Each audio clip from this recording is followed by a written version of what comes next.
Hello everyone. स्वागत है आपका ओमेंटम साइंस चैनल में। आज का टॉपिक है शोल्डर ज्वाइंट, जो अपर लिम्ब का टॉपिक है। इस वीडियो में बेसिक से समझेंगे शोल्डर ज्वाइंट के बारे में।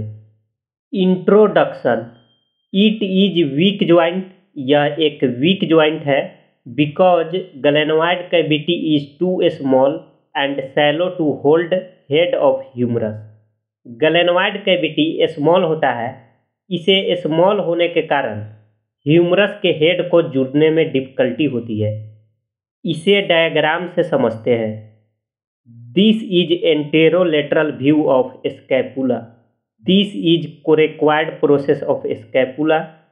This is glenoid cavity.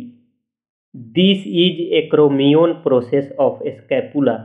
This is humerus bone, upper limb का सबसे लॉन्गेस्ट बोन है। This is head of humerus, जो ग्लेनोइड कैविटी से जुड़ता है। This is glenoid cavity. Glenoid cavity के स्मॉल होने के कारण ह्यूमरस के हेड रीजन को जुड़ने में डिफिकल्टी होती है। It is too small, difficult to hold head of humerus. Glenoid cavity and head of humerus दोनों कंबाइंड होकर शोल्डर ज्वाइंट बनाता है। Articulation. It is also known as glenohumeral articulation. इसे ग्लेनोह्यूमरल आर्टिकुलेशन इसलिए बोलते हैं क्योंकि ग्लेनोह्यूमरल लिगामेंट इस ज्वाइंट में बहुत बड़ा रोल प्ले करता है। Glenoid cavity of scapula and head of humerus दोनों आर्टिकुलेट करके यह ज्वाइंट का फॉर्मेशन करता है। Stability of joint is maintain by. इस ज्वाइंट को स्टेबल कौन करता है? Number 1, coracoacromial arch. This is coracoacromial ligament. Coracoacromial ligament acromion process and coracoid process दोनों को जोड़ता है, जिसके परिणाम स्वरूप कोरैकोएक्रोमियल आर्च का फॉर्मेशन होता है, जो शोल्डर ज्वाइंट के जस्ट एबव होता है। नंबर 2, मस्क्यूलोटेंडिनियस कफ, या इसे ही बोलते हैं रोटेटर कफ। इसमें आ जाते हैं ग्रुप ऑफ मसल एंड इसके tendons. A group of muscle and their tendons that surround the shoulder joint, जो शोल्डर ज्वाइंट को घेरे रहता है।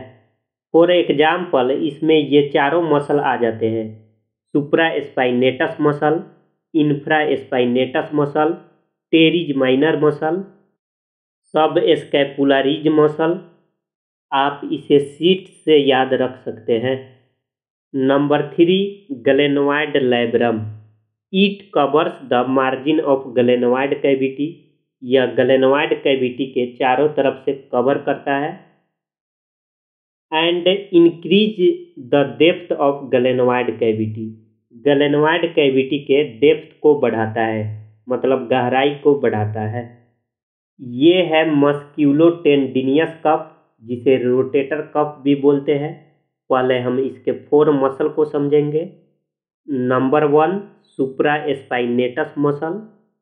Number 2, infraspinatus muscle. Number 3, teres minor muscle. Number 4, subscapularis muscle.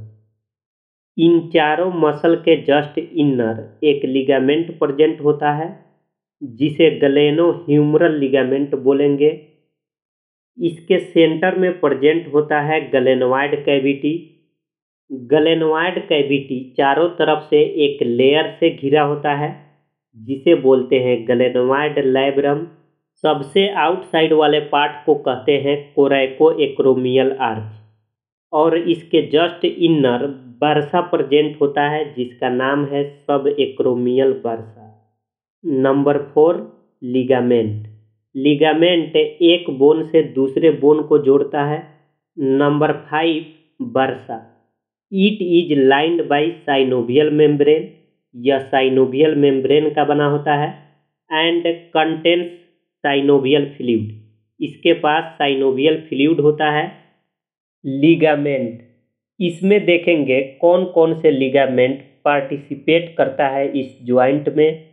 Number 1 capsular ligament. It is very loose and permits free movement.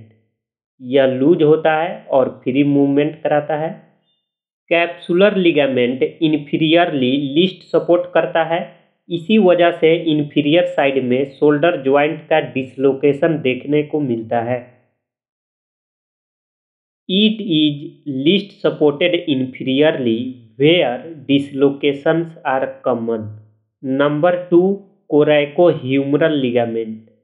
यह scapula के coracoid process and humorous के neck region को जोड़ता है। It extends from root of coracoid process to neck of humerus. It gives strength to the capsule. यह capsule को मजबूत बनाता है। Number 3 transverse humeral ligament. Humerus के अपर पार्ट के पास 2 ट्यूबरकल प्रेजेंट होता है, greater tubercle and lesser tubercle. यह लिगामेंट दोनों को जोड़ता है। It bridges between greater and lesser tubercle. Bursa. इसमें जानेंगे बर्सा क्या है और इसके टाइप्स के बारे में। Fluid filled sac lined by synovial membrane is called synovial fluid. यह साइनोवियल मेम्ब्रेन का बना होता है जो साइनोवियल फ्लूइड रखता है। It provides nutrition and lubrication. यह ज्वाइंट को लुब्रिकेशन एंड न्यूट्रिशन प्रोवाइड करता है। It has flowing. नंबर 1 सब एक्रोमियल और सब डेल्टॉइड बर्सा। नंबर 2 सब स्कैपुलारिज बर्सा। Number 3 infraspinatus bursa. अब बात करते हैं रिलेशन की। इस ज्वाइंट के सुपीरियर साइड में क्या है, इंफीरियर साइड में क्या है, एंटीरियर साइड में क्या है और पोस्टीरियर साइड में क्या है। सुपीरियरली कोरैको एक्रोमियल लिगामेंट, सब acromial bursa, supraspinatus tendon, deltoid fibres. Inferiorly long head of triceps brachii muscle. Triceps brachii muscle के पास 3 तरह के हेड होते हैं, मतलब 3 जगह से ओरिजिनेट होता है। लॉन्ग हेड, लेटरल हेड और medial head. Axillary nerve, posterior circumflex humeral artery. Anteriorly subscapularis muscle, coracobrachialis muscle, short head of biceps brachii muscle. Biceps brachii muscle के पास 2 हेड होता है, short head and long head. यहाँ short head की बात हो रही है। Anterior fibres of deltoid muscle, posteriorly infraspinatus muscle, teres minor muscle, posterior fibres of deltoid muscle. अब बात करते हैं मूवमेंट की। शोल्डर ज्वाइंट कौन कौन से मूवमेंट शो करता है। It allow wide range of movement including flexion. Flexion में आर्म का मूवमेंट फॉरवर्ड होता है। During flexion arm moves forward and medially. Forward याद रखिए, मीडियली अपने आप चला जाता है आर्म। एक्सटेंशन, एक्सटेंशन में आर्म का मूवमेंट बैकवर्ड की तरफ होता है। During extension arm moves backward and laterally. Backward याद रखिए, लेटरल अपने आप चला जाता है। अभी बॉडी नॉर्मल पोजीशन पे है। This is four arm, this is flexion movement. जब फोर आर्म नॉर्मल पोजीशन से फॉरवर्ड की तरफ चला जाए।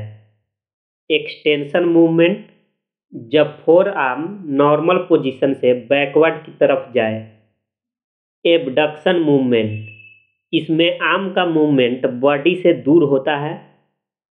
Movement of arm away from mid line of body, body के मिड लाइन से दूर होता है। एडक्शन मूवमेंट, इसमें आर्म का मूवमेंट बॉडी के तरफ होता है। Movement of arm towards mid line of body, ये है बॉडी का mid line. This is four arm of body. Abduction movement, इसमें आर्म का movement mid line of body या बॉडी से दूर होता है। एडक्शन मूवमेंट, इसमें आर्म का movement mid line of body या बॉडी के तरफ होता है। मीडियल रोटेशन या इसी को बोलते हैं इंटरनल रोटेशन, इसमें आर्म का मूवमेंट अंदर की तरफ होगा। Inward movement of arm, lateral rotation या इसी को बोलते हैं एक्सटर्नल रोटेशन, इसमें आर्म का मूवमेंट बाहर की तरफ होगा। Outward movement of arm, this is body centre of human body. जब आर्म का मूवमेंट बॉडी सेंटर के तरफ या अंदर की तरफ हो तो उसे बोलेंगे मीडियल या इंटरनल रोटेशन। जब आर्म का मूवमेंट बॉडी सेंटर से दूर या बाहर की तरफ हो तो उसे बोलेंगे लेटरल या एक्सटर्नल रोटेशन। सर्कमडक्शन, इसमें आर्म का मूवमेंट सर्कुलर होता है। Circular movement of arm. अब बात करते हैं ब्लड सप्लाई की। शोल्डर ज्वाइंट को कौन कौन से आर्टरी और वेन ब्लड सप्लाई करता है? पहले आर्टरीज की बात करते हैं। Anterior circumflex humeral artery, posterior circumflex humeral artery, suprascapular artery, subclavian artery. Veins, axillary vein, cephalic vein, basilic vein. अब बात करते हैं नर्व सप्लाई की। शोल्डर ज्वाइंट को कौन से नर्व सप्लाई करता है? Axillary nerve, musculocutaneous nerve, suprascapular nerve. अब बात करते हैं लास्ट पॉइंट डायग्रामेटिक व्यू की। ये डायग्राम यूनिवर्सिटी पर्पज के लिए है। ये भी डायग्राम बना सकते हैं, दोनों में से कोई एक बनाना है। पीडीएफ फॉर्म में नोट्स लेने के लिए टेलीग्राम चैनल का लिंक डिस्क्रिप्शन में दिया हुआ है, उसको ज्वाइन कीजिए और हमारा चैनल मोमेंटम साइंस को सब्सक्राइब और सपोर्ट कीजिए। Thanks for watching.